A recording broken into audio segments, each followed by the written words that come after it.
خود کو بم سے اڑا دیا, خودکشی بھی کر لی, اوپر سے جو معصوم لوگ تھے ان کو بھی شہید کر دیا. یہ کون سی شہادت ہے؟ مجھے شہادت کی ڈیفینیشن بتا دے. تو یہ جو 13 نومبر کو یہ لگے ہوئے ہیں کہ بلوچ شودا ڈے, ٹھیک ہے, تو یہ بلوچ شودا ڈے سے آپ اس کو کنورٹ کر کے بلوچ ٹیررسٹ ڈے کر دیں, یا جو بلوچ آپ کے جو دہشت گرد وارداتوں میں مارے گئے وہ کر دیں. شہید کا بہت بڑا رتبہ ہے, شہید کا نام استعمال نہ کریں, اس میں آپ سب بھی گناہ کے زمرے میں آئیں گے اور کچھ نہیں ہوگا. تو یہ ہے کہ ایک پروپیگنڈا ہے بگٹی صاحب, آپ کو پتہ ہے کوئی شہید وہی دن میں نہیں ہوا, سب ملیٹنٹس ہیں, وارداتوں میں مارے جا چکے ہیں, تخریب کاریوں میں مارے جا چکے ہیں, اور کچھ نے خود کو اڑا دیا بم سے, کچھ کو BLA نے خود مار دیا, کچھ کو کیا ہو گیا, کچھ کو کیا ہو گیا. تو یہ ہے کہ 1000 سال اور بھی گزر جائے, ان کو آپ شودا والا ٹائٹل نہیں دے سکتے. یہ دہشت گرد, once a terrorist is always a terrorist and you cannot call them شودا. آپ ان کو شہید یا شودا نہیں کہلا سکتے, یہ آپ شہید کی بے حرمتی کر رہے ہیں. تو یہ سوشل میڈیا پہ آپ کو پتہ ہے کہ یہ ایک ان کو فنڈنگ ہوتی ہے, آپ ریاست پاکستان کے خلاف بس پروپیگنڈا کریں. ٹوٹل ان کی 20 سے 25 ٹویٹر اکاؤنٹس ہیں جو کہ بار بار ایک ہی ٹویٹ کر رہے ہوتے ہیں, بار بار ایک ہی بات ریپیٹ کر رہے ہوتے ہیں. اور پوری دنیا میں 13 نومبر کوئی ایسا ڈے نہیں ہے, انہوں نے اپنا ڈے بنایا ہوا ہے. فادر ڈے, مدر ڈے, سب ڈے کا سنا تھا میں نے, لیکن یہ جو اقبال ڈے کا بھی سنا تھا, پاکستان ڈے کا بھی سنا ہے, لیکن یہ شودا بلوچ شودا ڈے نہ کتابوں میں ہے, نہ اخباروں میں ہے, نہ ہسٹری میں ہے. یہ ان کا اپنا کوئی انڈیا کا اسکرپٹ ہے جو یہ فالو کر رہے ہیں. بالکل تانیہ, اگر دیکھا جائے ان کے جو سوشل میڈیا اکاؤنٹس ہیں وہ بھی دن بدن سسپینڈ ہوتے جا رہے ہیں. یہ بھی ثبوت ہے کہ بھائی جو انٹرنیشنل کمیونٹی بیٹھی ہوئی ہے, جو چیزوں کو لک آفٹر کرتی ہے, ان کو بھی ان کے جو حرکات ہیں وہ صحیح نہیں لگ رہے ہیں, مطلب انلیگل لگ رہے ہیں. تو یہ چیزیں واضح ہیں. ابھی اگر میں اختر جان مینگل کے جو بھائی ہیں جاوید مینگل, وہ بھی ایک تنظیم ہیڈ کرتے تھے, تو ہم براک ڈیجیٹل بیٹھ کر ان کو بہت بار ہمارے گیسٹوں نے ایکسپوز کیا. ان کے جو پروپیگنڈا لے کے چل رہے تھے بلوچستان کے خلاف, وہ اس کو بار بار ڈسکس کیا, عوام کو بتایا. شاید اس وجہ سے ان کا بھی اکاؤنٹ سسپینڈ ہوا. میں چاہتا ہوں آپ اس پر بھی بات کریں. ہاں, جو جاوید مینگل ہیں وہ اختر مینگل کے بھائی ہیں, اور وہ لشکر بلوچستان کے سربراہ ہیں, جو کہ ایک دہشت گرد تنظیم ہے. باقاعدہ اس کو لیڈ کر رہے ہیں, باقاعدہ اس میں وہ آپ کہیں کہ سربراہ ہے اس کے. ان کا اکاؤنٹ بھی سسپینڈ ہو گیا ہے کیونکہ کھاتے پیتے یہیں پر ہے, ارب پتی کرب پتی یہاں پہ ہو گئے, بڑی بڑی گاڑیاں یہاں سے انہوں نے لی ہیں, بڑے بڑے محل بنائے ہیں, آدھے دبئی کے مالک ہیں. تو اگر آپ اس ملک میں رہ کر بھی اس ملک کے ساتھ آپ اتنی زیادہ آپ ایک ٹریٹر بن گئے ہو, اور آپ ملک کے خلاف اتنا زہر اگلتے ہو, پھر تو آپ کو میں تو کہتی ہوں ایک عبرت کا نشان بنانا چاہیے. اکاؤنٹ سسپینشن تو بہت چھوٹی بات ہے. بالکل میں کہتی ہوں جتنے بھی ہیں ان سب کے اکاؤنٹ سسپینڈ کیے جائے, جو ریاست پاکستان کے خلاف ہر وقت زہر اگلتے رہتے ہیں, جو ہر وقت اس ملک کو برا بلا کہتے رہتے ہیں, کھاتے پیتے یہاں پہ, ان کو شرم نہیں آتی, کھانا بھی یہاں, پینا بھی یہاں, سونا بھی یہاں, گند بھی یہاں کرنا ہے, سب کچھ یہاں کرنا ہے, اور پھر اسی ملک کے خلاف آپ نے زہر بھی اگلنا ہے. تو یہ اللہ تعالیٰ کی طرف سے آپ کہیں کہ ان پر ایک عذاب آ چکا ہے, کیونکہ اگر آپ اپنی ماں, دھرتی ماں کے ساتھ, اپنی سرزمین کے ساتھ وفاداری نہیں کر سکتے, پھر آپ کسی کے وفادار نہیں ہیں. تو میرا یہ ہے کہ جو پاکستان ٹیلی کمیونیکیشن ہے PTA, ان سے درخواست ہے کہ تمام اکاؤنٹس جس طرح باہوڈ بلوچ کا سسپینڈ ہوا, باقی سسپینڈ ہوئے, بلوچستان فیکٹس کو آپ سسپینڈ کریں, جتنی بھی ہیں اکاؤنٹ سب کو آپ سسپینڈ کریں, کیونکہ کوئی بھی ملک, دنیا کی کوئی ریاست یہ چیز برداشت نہیں کرے گی کہ آپ اپنے ملک میں بیٹھ کے اپنے ملک کا سوشل میڈیا اور انٹرنیٹ استعمال کر کے, اپنے ملک کا وائی فائی استعمال کر کے اپنے ملک کے خلاف آپ زہر اگل رہے ہیں. بالکل تانیہ, اگر پچھلے دنوں جو واقعات پیش ہیں اسلام آباد میں اور کیڈ کالج وانا میں, اس حوالے سے اگر آپ سے میں سوال کروں, کیونکہ وہ جتنے بھی ہینڈلرز تھے یا پھر دہشت گرد تھے, ان کا تعلق افغانستان سے, مطلب یہ چیز ثابت ہو گئی ہے, تو اس پر بھی آپ بات کریں. ان کا ایک اور چیز بھی سامنے آئی ہے کہ خارجی جو نور ولی محسود ہیں, ان کے حکم پر یہ جو مطلب جنہوں نے یہ رسپانسبلٹی لی تھی حملے کی, TTP نے, اس کے بعد سے اس کا جو کسی نہ کسی طریقے سے رسپانسبلٹی اس سے ہٹا کر جیش ہند نام کا ایک ان کا تنظیم ہے اس پر لگانے کی کوشش کر رہے ہیں. تو آپ ان ساری چیزوں کو کیسے دیکھتے ہیں, اور جو ٹریڈ خاص طور پر افغانستان اور پاکستان کا بند ہے, میں چاہتا ہوں اینڈ پہ آپ یہ بھی بتائیں کہ اس کا زیادہ نقصان افغانستان کو ہے پھر پاکستان کو؟ دیکھیں بگٹی صاحب, جو آپ نے واقعات کی بات کی پچھلے دنوں, بہت ہی ہم اسلام آباد بہت بڑی تباہی سے بچ گئے, اسپیشلی اسلام آباد کچہری. اور جو وانا کے کیڈٹ کالج میں ہوا, وہاں پہ بھی ہمارے سیکورٹی آفیسرز نے بہت ہی زبردست کارروائی کر کے بچوں کو بچایا ہے, جو کہ بہت ہی میں کہوں گی ان کو اپریسیشن ہمیں دینی چاہیے. بس یہ دہشت گرد تنظیمیں ایک دوسرے پہ الزام لگا رہی ہے, لیکن جو ان کا سرغنہ پکڑا گیا ہے, جو اسلام آباد بلاسٹ میں انوالو تھا, اس نے خود کہا ہے کہ افغانستان سے ہم نے ٹریننگ لی ہے, افغانستان آتے جاتے رہے ہیں, اسلحہ بھی افغانستان نے پرووائڈ کیا, سرزمین بھی افغانستان کی استعمال ہوئی, پلاننگ بھی وہاں ہوئی, اور یہ کافی 10-12 چکر بھی لگا چکا ہے افغانستان کے اس بلاسٹ سے پہلے. تو اب یہ بتائیں افغانستان حکومت کی یہ کیسے ڈینائی کر سکتی ہیں کہ ان کی سرزمین پاکستان کے لیے استعمال نہیں ہو رہی دہشت گردی کے لیے. ابھی تو واضح ہو گیا, ان کا سرغنہ پکڑا گیا ہے, تو کیا کیا چیز یہ ڈینائی کریں گے. مزید ہوا تو میں نے پہلے بھی کہا ہے کہ Pakistan will not spare them any more. یہ اگر یہ مزید یہ انہوں نے کنٹرول نہیں کیا اپنے TTP کو, تو maybe Pakistan will hit the Kabul very soon. تو یہ ہے کہ اگر آپ نے ٹریڈ کی بات کی, ٹریڈ میں تو یہ ہے کہ دیکھیں ٹریڈ ایک ایسی چیز ہے میری نظر میں, بزنس ہوتا ہے, businessman is a businessman. Trade سے دونوں ملک کو نقصان ہے, کیونکہ کافی چیزیں وہاں سے ہم لے رہے ہیں, کافی چیزیں یہاں سے وہاں جا رہی ہے. تو یہ ہے کہ ٹریڈ وہ چیز ہے جس پر آپ, میں کہتی ہوں کمپرومائز اگر ہم نہ کریں تو اچھا ہے, لیکن اب حالات ایسے ہیں کہ ہم ان کے لیے بارڈرز نہیں کھول سکتے, کیونکہ بارڈرز کھولیں گے ہمارے لیے نقصان ہے.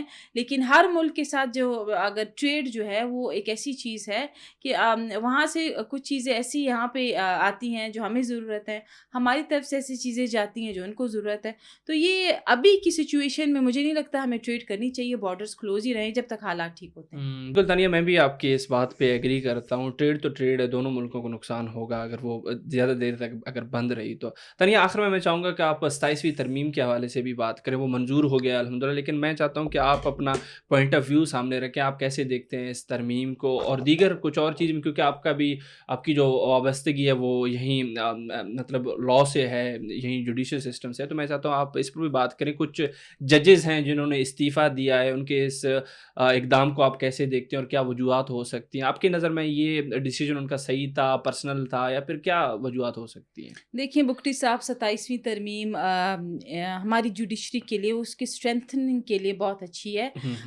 ججز نے اس لیے استعفیٰ دیا کیونکہ ججز کی ریٹائرمنٹ کو 6 مہینے رہ گئے تھے, اور اس ملک میں سب کو ہیرو بننا ہے, ٹھیک ہے, سب کو ٹک ٹاکر بننا ہے, سب کو میڈیا پہ آنا ہے, سب کو فیمس ہونا ہے. ہر بندہ یہ آج کل چاہتا ہے, چاہے وہ جج ہو, بیوروکریٹ ہو, XYZ ہو, کہ میرا ٹرینڈ چلے ٹویٹر پہ 3 دن اور میرا ایک فیم بنے, ٹھیک ہے. تو مجھے یہ بتائیں کہ 27th امینڈمنٹ میں ایسی کیا برائی ہے؟ اگر آپ کے پاس کرمنل کورٹس ہیں, سول کورٹس ہیں, فیملی کورٹس ہیں, فیڈرل شریعت کورٹ ہے, تو فیڈرل کانسٹیٹیوشنل کوڈ بنانے میں ایسا کیا گناہ ہو گیا؟ آپ کے کتنے ہزار کیسز پینڈنگ ہے, ٹھیک ہے. اگر آپ کی کانسٹیٹیوشنل میٹرز وہاں جا کے ڈیسائیڈ ہو تو اس میں جوڈیشری کو کیا نقصان ہے, ان ججز کو کیا نقصان ہے؟ اب اگر آپ سے سو موٹو کی پاور لے لی گئی, اس کی وجہ یہ تھی کہ آپ نے ایکسپلوٹیشن کی ہے. دیکھیں اس ملک میں جو بھی کرسی پہ ہے, جس کے پاس پاور ہے, اس نے اس پاور کا غلط استعمال کیا ہے, چاہے وہ کوئی بھی بندہ ہو, ٹھیک ہے. تو یہ ہے کہ اگر یہ کہتے ہیں کہ ہم سے پاورز لے لی گئی ہے, سو موٹو میں آپ مجھے یہ بتائیں, یوسف رضا گیلانی کو 2012 میں انہوں نے گھر بھیجا, تک بنتا تھا؟ نہیں بنتا تھا. پھر نواز شریف کو انہوں نے گھر بھیجا 2017 میں, کوئی تک بنتا تھا؟ نہیں بنتا تھا. اسی طرح اگر آپ 1954 کی بات کریں, جو ڈاکٹرن آف نیسیسٹی پہ ایک سپریم کورٹ نے اپنی ایک ججمنٹ دی تھی, تو آپ خود سوچیں کہ اس ڈاکٹرن آف نیسیسٹی 1954 کی اس جو جسٹس منیر نے ایک اپنا فیصلہ سنایا تھا, تو اس سے کیا کم نقصان ہوا تھا ہمارے اداروں کو؟ اس کے علاوہ آپ افتخار چودھری کا اگر آپ نکال کے لائے, پرائیویٹائزیشن کو اس نے ختم کر دیا تھا, ٹھیک ہے, افتخار چودھری صاحب نے, تو کیا کم نقصان ہوا تھا ہمارے اس کو کیا کہتے ہیں اداروں کو؟ اس کے علاوہ ریکارڈک کا فیصلہ جو افتخار چودھری صاحب نے ریکارڈک جو کیا, کیا کم نقصان ہوا تھا ملک کو؟ آپ اس کے علاوہ آپ چھوڑیں ذوالفقار علی بھٹو کا جو فیصلہ تھا, اس کا جو جوڈیشل مرڈر تھا, کیا یہ ایکسپلین کر سکتے ہیں؟ یہ کہتے ہیں جوڈیشری میں فلا نہیں ہے. ٹھیک ہے, اس طرح جو میں نے آپ سے پہلے بھی کہا تھا افتخار چودھری, ٹھیک ہے, اس نے پرائیویٹائزیشن کا جو اسٹیل ملز کی پرائیویٹائزیشن تھی اس کو کیا کم نقصان پہنچایا, ریکوڈے کو کم نقصان پہنچا. ٹھیک ہے, سپریم کورٹ کا جج کبھی بھی سو موٹو لے کے کسی بھی دفتر میں گھس جاتا تھا, کوئی بھی سول جج بیٹھا ہے اس کا موبائل چیک کرتا تھا, کسی بھی ادارے میں جا کے وہ گھس کے اپنا وہ کرتا تھا کہ بھئی میرے پاس تو سو موٹو کی پاورز ہے. تو اگر آپ اس طرح exploitation of power and authority کریں گے آپ کو بخشا نہیں جائے گا. ٹھیک ہے, اس طرح آپ we have a lot of examples. میں نے آپ کو کہا تھا, ابھی بھی کہا ہے کہ ڈاکٹرن آف نیسیسٹی 1954 کی ججمنٹ ہے سپریم کورٹ کی, اس میں اتنے فلاز ہیں. تو پہلے یہ کیوں چپ تھے؟ انہوں نے ہمیشہ مارشل لاء کو اور ڈکٹیٹرشپ کو ہمیشہ سپریم کورٹ آف پاکستان نے سراہا ہے, ہمیشہ ساتھ دیا ہے, ہمیشہ مارشل لاء کو انہوں نے سپورٹ کیا ہے. آپ ماضی اٹھا کے دیکھ لیں. ٹھیک ہے, تو پھر یہ کیسے کہہ سکتے ہیں کہ ابھی یہ امینڈمنٹ کیوں ہوئی, وہ امینڈمنٹ کیوں ہوئی؟ دیکھیں میں آپ کو ایک بہت ہی اچھی بات بتاؤں, میں ریگولر پریکٹسنگ لائر ہوں. ٹھیک ہے, ایسا کوئی دن نہیں کہ میرا ہائی کورٹ میں کیس نہ ہو اور میں ججز کے سامنے پیش نہ ہوں. ہمارے لیے تمام ججز بہت آنریبل ہے, قابل احترام ہے. ٹھیک ہے, تو آپ خود سوچیں کتنے لوگ دن میں پیش ہوتے ہوں گے ہائی کورٹ کے سامنے, وہ بھی چیف کے سامنے, وہ بھی باقی ججز کے سامنے. ٹھیک ہے, اگر میں پیش ہوتی ہوں تو آگے ایک برین ہے, ایک برین والا بندہ بیٹھا ہے, اس کے سامنے میں پیش ہو کے اپنے دلائل پیش کرتی ہوں.